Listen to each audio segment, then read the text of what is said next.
Hello guys, welcome back to my channel. और आज की इस वीडियो में हम लोग बात करने वाले कमिट मैसेजेस की। हम लोग बहुत बार ऐसा करते हैं, हम लोग अननेसेसरीली कमिट्स कर लेते हैं, ठीक है। और बिना बात के कोई भी हम लोग कुछ भी गलत मैसेजेस टाइप कर रहे हैं, ठीक है। ये एक बहुत बड़ी प्रॉब्लम है जो कि हम लोगों को ठीक करनी है। क्यों? क्योंकि जब हम लोग एक प्रॉपर इंडस्ट्री स्टैंडर्ड्स के अकॉर्डिंग काम कर रहे होते हैं, ठीक है, किस तरीके से प्रोफेशनली काम किया जाता है, वहाँ पर आप लोगों को ये सब चीज़ें एक्सेप्टेबल नहीं है कि आप लोग अननेसेसरीली कमिट्स करो। और कमिट्स में कुछ जो कॉमनली प्रॉब्लम्स फेस करते हैं लोग, या फिर जो लोग क्या कहते हैं कमिट्स कर रहे हैं और गलत तरीके से कर रहे हैं, आज वो मैं आप लोगों को एक सही तरीका बताने वाला हूँ, ठीक है। तो बिना देरी के हम लोग वीडियो को शुरू करते हैं, ठीक है। मैं आप लोग के साथ अपनी स्क्रीन शेयर कर लेता हूँ और उसमें मैं आप लोग के साथ 4 पॉइंट्स शेयर करूंगा, ठीक है। इन 4 पॉइंट्स पे आप लोगों को बहुत ध्यान देना है, और साथ ही साथ इन 4 जो पॉइंट्स है इनको ध्यान में रखते हुए आगे आप लोगों को अपने कमिट मैसेजेस लिखने हैं, ठीक है। चलो गाइस, वीडियो को शुरू करते हैं। तो गाइस, मैंने अपना फोल्डर ओपन कर लिया जिसमें यहाँ पे हमारे पास part2.txt वाली हमारे पास यहाँ पे फाइल है, ठीक है। हम लोगों को एक और फाइल की यहाँ पे जरूरत पड़ेगी, जो कि है हमारी part4.txt। part3 हम लोगों ने कर लिया था, तो मैं इसको भी रीनेम कर दूंगा। यहाँ पे मैं लिख दूंगा part3, ठीक है। और अब यहाँ पे मैं एक और अपनी जो है फाइल को क्रिएट करूंगा, जो कि होगी part4.txt, जिसके लिए यहाँ पे मैं अपना git bash ओपन करने वाला हूँ, ठीक है। git bash कमांड लाइन है, आप सभी को पता ही होगा, ठीक है। लेकिन यहाँ पे मैं आप लोग को एक और चीज़ कहूँगा, जैसे कि मैंने आपको दिखाया था राइट क्लिक करके हमारे पास git GUI भी है, लेकिन फिर भी मैं आप लोगों को यही सजेस्ट करूँगा कि आपको हमेशा यूज़ करना चाहिए कमांड लाइन को। कमांड लाइन से आपको एक ज़्यादा कंट्रोल मिलता है, और आपका जो काम है वो आपके अकॉर्डिंग ज़्यादा चलता है, ठीक है। आपके पास मतलब आपको अंडरस्टैंडिंग आपकी अच्छी हो जाएगी एज अ प्रोग्राम। अगर आप लोग फिर भी GUI यूज़ करते हो, उसमें कोई प्रॉब्लम नहीं है, लेकिन आप लोगों को कोई बहुत ज़्यादा फ़ायदा भी नहीं है। आइडियली आपको यहाँ पे कमांड लाइन आनी चाहिए, ठीक है।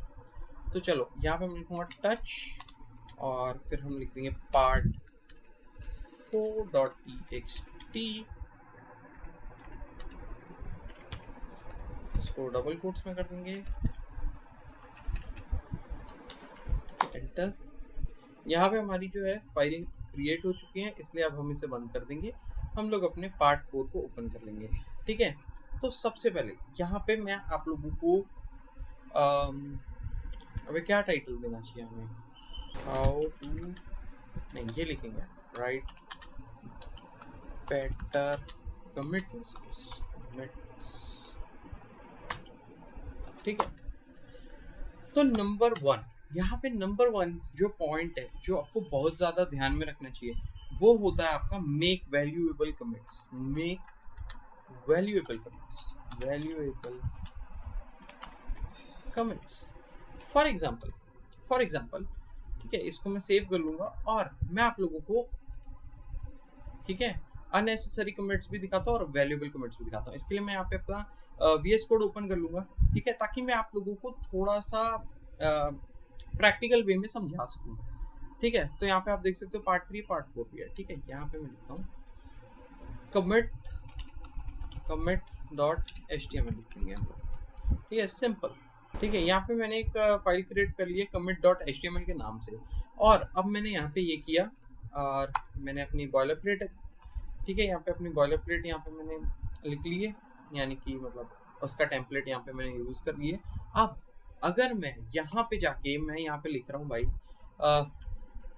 मैंने यहाँ से अपना ये ओपन किया, ठीक है, नीचे से अपना टर्मिनल ओपन किया, ठीक है। अभी आप लोग देख सकते हो एक अनट्रैक्ड फाइल है, ठीक है। सबसे पहले हम लोग यहाँ पे कर लेंगे इसको गिट ऐड की मदद से, देता हूँ इसको, ठीक है। जैसे कि अब यहाँ पे मैंने अपनी बॉयलर प्लेट लिख ली है, ठीक है। उसके बाद यहाँ पे जाके मैं कर रहा हूँ गिट ऐड, सबसे पहले तो क्योंकि हमें ऐड करना पड़ेगा, ठीक है। उसके बाद मैंने ऐड कर लिया, सब चीज़ें होगी।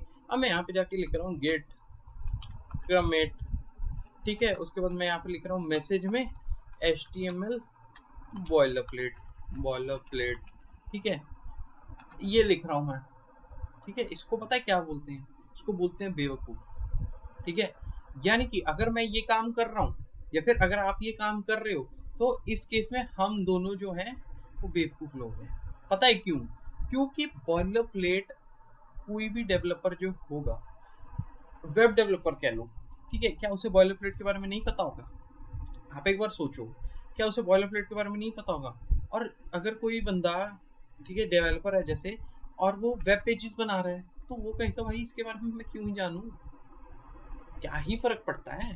ठीक है, अगर यही यहाँ पे मैं बॉडी में जाके एक फॉर्म क्रिएट कर देता हूँ, मैं यहाँ पे लिख देता हूँ फॉर्म, ठीक है, फॉर्म एक्शन, इसको अभी के लिए छोड़ देते हैं, ठीक है, और यहाँ पे मैं लेट से टैप कर देता हूँ, ये हमारा एक फॉर्म क्रिएट हो गया, ठीक है, मैसेज ये वो, ठीक है, ये हमारा एक फॉर्म क्रिएट हो गया, ठीक है, इसमें एरर्स भी होंगे, ये एक अननेसेसरी फॉर्म है, ठीक है, इसमें मैंने यहाँ पे इंटेंशनली फॉर्म को नहीं लिखा, जो भी मेरे को अपना एआई ने क्या कहते हैं कोपायलट ने सजेस्ट किया वो यहाँ पे मैंने यूज कर लिया। बट यहाँ पे समझो मैं क्या कहना चाहता हूँ, मैं यहाँ पे लिखता हूँ गेट कमिट और फिर यहाँ पे लिखता हूँ फॉर्म, ठीक है, HTML, और लेट से अगर मैं कमिट फॉर्म है, commit message form, commit message form, let's मैंने यहाँ पे कमिट मैसेज फॉर्म इसे बोल दिया, क्योंकि ये क्या कर रहा है, एक कह रहा है आप अपना कमिट मैसेज लिखो, फिर आपको एक इनपुट टाइप टेक्स्ट बॉक्स देता है, उसके अंदर आप अपना कमिट मैसेज लिख सकते हो और उसे सबमिट कर सकते हो, एग्रीड, यही कह रहा है, तो इसको मैंने बोल दिया कमिट मैसेज फॉर्म। तो यहाँ पे मैं इसको वैल्यूएबल बोल सकता हूँ, ठीक है, अगर मैं आप लोगों से जानना चाहता हूँ, आप लोग अपने कमिट मैसेजेस, लेट से मैंने आपको कहा आपने एक फाइल लिखी, ठीक है, आपने एक फॉर्म क्रिएट किया लॉगिन फॉर्म, तो आप उसका कमिट मैसेज क्या लिखोगे, तो वो मैं जानना चाहता हूँ। तो बेसिकली यहाँ पे मैं लिख सकता हूँ कमिट मैसेज फॉर्म, और ये एक वैल्यूएबल कमिट है, ठीक है, this is a valuable commit, इस चीज को समझो। पिछला वाला जो था बॉयलर प्लेट वाला वो इंपॉर्टेंट नहीं था, ठीक है, वो अननेसेसरी कमिट था, क्योंकि वो तो सभी को पता है। अब यहाँ पे कमिट मैसेज फॉर्म है, ये मैं जानना चाहता हूँ, इसलिए मैं श्योरली ये लिख सकता हूँ, ठीक है, ये होता है एक फर्क एक वैल्यूएबल और एक अननेसेसरी कमिट में, ठीक है। सबसे पहला पॉइंट यहाँ पे हमारे पास ये आ गया। अब सेकंड नंबर पे मैं यहाँ पे जो पॉइंट लिखना चाहता हूँ वो ये है राइट सिंपल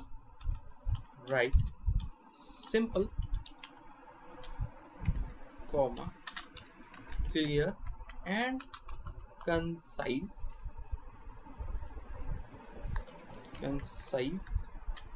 ठीक है, कमिट मैसेज, ठीक है, स्पेलिंग में कोई गलती हो तो उसको आप लोग ओवरलुक कर सकते हो, स्पेलिंग में बाकी फिर भी गलती हो आप लोग मुझे कमेंट करके बता दो, ठीक है। ये हमने यहाँ पे लिख लिया। सिंपल क्लियर कंसाइज से मेरा क्या मतलब है, अगर मान लो मैं यहाँ पे मैं लिखना चाहता हूँ कमिट, ठीक है, उसके बाद मैं यहाँ पे मैसेज में जाके लिख रहा हूँ दिस इज अ क्या कहते हैं, this is a type of input for the commit message from the user, ठीक है। अब मुझे एक चीज बताओ, क्या इसका मतलब बनता है, मैं अपने ही जैसे एक डेवलपर को ये समझाना चाह रहा हूँ कि भाई ये मैंने फॉर्म में क्या लिखा, मैं उसका लिख रहा हूँ this is a type of input for the commit message from the user, कितना बेकार है ये, ठीक है। हम लोगों को ये कभी भी नहीं लिखना। सिंपल मैं यहाँ पे क्या लिखूंगा, सिंपल यहाँ पे मैं लिख सकता हूँ कमिट मैसेज फॉर्म, ठीक है, बस मैं इसको 3 शब्दों में खत्म कर सकता हूँ। तो मैं अननेसेसरीली उसको इतना लंबा क्यों लिखूं और मैं उसको इतना उसमें ज्यादा चीजें ऐड क्यों कर रहा हूँ। तभी तो सिंपल क्लियर एंड कंसाइज, यानी कि साफ लिखो, मतलब ज़्यादा इंग्लिश के हैवी वर्ड्स ना लिखो, क्लियर लिखो, ठीक है, सिंपल लिखो, कि ज़्यादा मुझे किसी को अपनी अंग्रेजी का दिखावा करना नहीं है जो कि मुझे ऑलरेडी नहीं आ रही है, ठीक है। वो सब चीज़ें हम लोग को करने का मतलब ही कोई नहीं है।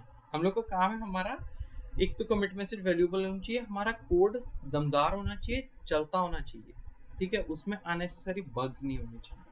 हमारा सिर्फ इतना सा काम है, हमें अपनी इंग्लिश का कोई दिखावा करना ही नहीं है। यहाँ पे प्रोग्रामिंग में आप लोग अपने कोड का दिखावा करो, इंग्लिश का नहीं, क्योंकि अगर आपका कोड अच्छा है तो आपका दिखावा करना जायज़ है, ठीक है, तभी आप लोगों के बारे में लोगों को पता लगेगा, लोग आपको जानेंगे कि हाँ ये इंसान बहुत बढ़िया कोड लिखता है, क्लियर लिखता है, अच्छा कोड लिखता है, बग फ्री लिखता है, ठीक है, एरर फ्री लिखता है, ये वो, ठीक है। लेकिन ये इंसान सिर्फ इंग्लिश अच्छी लिखता है, किसी को कोई मतलब नहीं है, ठीक है।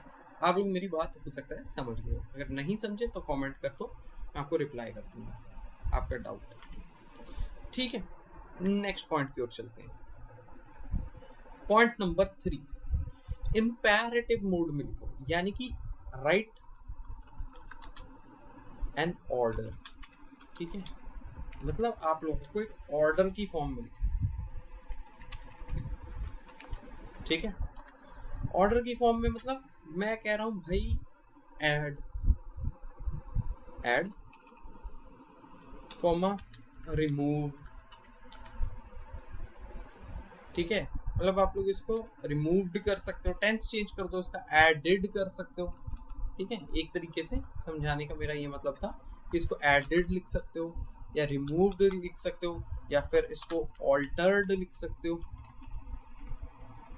ठीक है, ऑल्टर्ड लिख सकते हो, ये सब चीजें लिख सकते हो। इससे क्या है, ऑर्डर यानी कि एडेड, मैंने ये काम किया, या फिर अगर मेरे को आप लोग को ऑर्डर लिखना है तो मैं यहाँ पे लिख सकता हूँ ऐड, ठीक है, रिमूव या रिमूव्ड अगर मैंने वो ऑलरेडी कर दिया, ऑल्टर अगर मैंने कर दिया तो ऑल्टर्ड, ठीक है। इस तरीके से लिखो ताकि क्लियर शब्दों में इंसान को पता लग जाए, ठीक है। आपका एक वर्ड आपके एक सेंटेंस के बराबर आ जाते हैं, समझ आता है। I have done the changes, इसकी जगह आई हैव तो लिखने की पहली बात जरूरत नहीं है, चेंजेस लिखोगे तो उसको समझ नहीं आएगा, तो सिंपल लिखो ऑल्टर्ड, ठीक है। मतलब ऑल्टर्ड यानी कि हो चुका है वो चीज, ठीक है।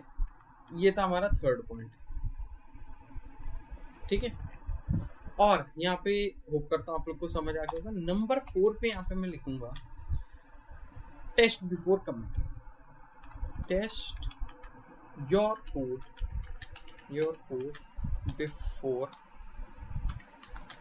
कमिटिंग, ठीक है। ये एक बहुत बहुत बहुत ज्यादा इंपॉर्टेंट चीज है, ये बहुत ज्यादा इंपॉर्टेंट पॉइंट है जो कि आप लोग को समझना है। अगर मान लो मेरा ये कोड है, इसमें से मैंने ये हटा दिया, इतना पार्ट हटा दिया, ठीक है, या लेट से ये मेरा कोड है, ठीक है, इसके अंदर का मैंने फॉर्म तो चलो हटा दिया, मैंने कहा फॉर्म को एक बार के लिए साइड पर रखो, उसके बाद मेरे यहाँ पे ये एरर है, ठीक है। HTML में मैंने ये पीछे जाके मैंने इसमें ये ऐड करा हुआ, ठीक है। यहाँ पे एरर है भाई, मैं ओवरलुक कर चुका हूँ, ठीक है। मान लो मैंने ओवरलुक कर दिया और उसके बाद मैं टर्मिनल लिख रहा हूँ भाई गेट कमिट, ठीक है, गेट कमिट, ठीक है। फालतू की बात है क्योंकि मेरा कोड चलेगा ही नहीं, ठीक है। मेरा जो वेब पेज है वो बनेगा ही नहीं, वो चलेगा ही नहीं, तो उसके लिए मुझे ये लिखना ज़रूरी क्यों है। अगर मेरा कोड ही वर्किंग कंडीशन में नहीं है तो मुझे कमिट नहीं करना, हमेशा पहले अपना कोड चला कर देखो फिर कमिट करना, ठीक है। क्योंकि एक बहुत बहुत ज़्यादा एक बड़ी प्रॉब्लम है, लोग क्या करते हैं उनका कोड ही नहीं चल रहा और फिर भी कमिट पे कमिट कर रहे हैं, जो कि एक नुकसान वाली बात है, ठीक है। तो गाइस आज की इस वीडियो में हम लोगों ने 4 पॉइंट्स के बारे में डिस्कस किया, मैं आप लोग के साथ एक बार फिर से इसको समराइज कर देता हूँ। वो है right your make valuable commits, ठीक है। अपने कमिट्स को वैल्यूएबल रखो, ना कि फालतू की चीज़ें बिना बात के कमिट करे जाओ, ठीक है। हमेशा जहाँ पे आप लोगों ने कोई बड़ा चेंज किया है उसके लिए आप लोग एक कमिट करो जो कि एक्चुअल में मतलब कंसिडरेबल है, जिसकी एक नीड थी आपके लिए, वो बताना ज़रूरी था, ठीक है। सिर्फ वहां पर कमिट करो। दूसरा, right simple clear and concise commit messages, ठीक है। अब अगर आप लोग बहुत बड़े बड़े पैराग्राफ्स लिख रहे हो तो उसका कोई मतलब नहीं है, ठीक है। सिंपल लिखो ना, क्यों हमें लोगों को इतना, हमारे पास इतना टाइम ही नहीं होता यार, इतना टाइम ही नहीं है कि हम लोग को पूरा पैराग्राफ लिख के उसको एक्सप्लेन कर देना है। सिंपल शब्दों में लिखो, हार्डली 4 से 5 शब्दों में अपना पूरा बता दो क्या किया है, मैक्सिमम 7 से 8 शब्द, मिनिमम 3 से 4, ठीक है, इतने में, ताकि उसको समझ आ जाए। जैसे मैंने आपको एक एग्जांपल दिया चेंजेस, मैंने लिख दिया ऑल्टर, अब मैं क्या बोलना चाहता हूँ, क्या करो भाई ऑल्टर, या मैंने ऑल्टर कर दिया तो ऑल्टर्ड लिख दूंगा, मैं ऑल्टर्ड लिख दूंगा थोड़ा सा समझ आ जाएगा, लेकिन ऑल्टर्ड क्या गलती थी जो मैंने ठीक करी, ठीक है, इस करके हम लोग कहते हैं 3 से 4 शब्द लिख दो, जिसके कारण आप लोग के लिए ईजी हो जाएगा समझाना और दूसरे के लिए ईजी हो जाएगा समझना। ठीक है, थर्ड पॉइंट पे आ जाते हैं हम लोग, ऑर्डर फॉर्म बिल्कुल, ऐड, रिमूव, ऑल्टर्ड। ठीक है, इस तरीके से लिखो, क्योंकि ये शब्द जो है बहुत इजीली अंडरस्टैंडेबल है। ठीक है, जल्दी इससे समझ आ जाता है क्या हुआ है हमारे कोड में, क्या चेंजेस हुए हैं, ठीक है, या हमें अब क्या चेंजेस करने हैं। फोर्थ पॉइंट पे आता है अपने कोड को टेस्ट करो, क्योंकि अगर आपका कोड एररफुल है, उसमें एरर है, वो कोड चल ही नहीं रहा है, आपका कमिट मैसेज क्या कर लेगा, फिर आपके कमिट मैसेज का मतलब ही नहीं बनता है, जो कि एक बहुत प्रॉब्लमेटिक चीज़ है अगर आपका कोड नहीं चल रहा है और फिर भी आपने कमिट किया हुआ। ठीक है, तो इन चीज़ों का आप लोगों को ध्यान रखना है गाइस। तो गाइस आज की वीडियो में इतना ही। अगर वीडियो अच्छी लगी तो इस वीडियो को लाइक कर दो, चैनल को सब्सक्राइब कर दो। मिलते हैं एक नई वीडियो में एक नए टॉपिक के साथ। Thank you and bye bye.